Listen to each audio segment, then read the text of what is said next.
મહારાષ્ટ્ર વિધાનસભા ચૂંટણીને લઈ મહાયુતિમાં મુખ્યમંત્રીનો ચહેરો કોણ તેને લઈને ઉઠ્યા સવાલ। દેવેન્દ્ર ફડણવીસ બોલ્યા, ચૂંટણી બાદ સીએમ ચહેરા પર થશે વાતચીત।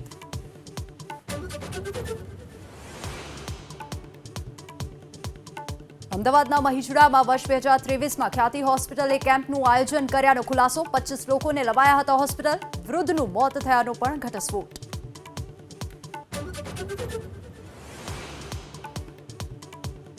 પ્રધાનમંત્રી મોદી આજથી 22 નવેમ્બર સુધી 3 દેશના પ્રવાસે। નાઇજીરિયા માટે પીએમ મોદી થયા રવાના। બ્રાઝિલમાં G20 સમિટ અને ગુયાના દેશની પણ લેશે મુલાકાત।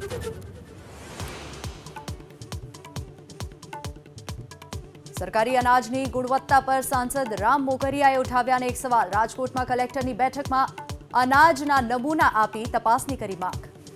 ક્યાંય ને ક્યાંય આ ભેળસેળ હોય એવું માલુમ પડ્યું છે, એટલે ક્યાંથી ભેળસેળ થાય એના માટે કલેક્ટર રજૂઆત કરી।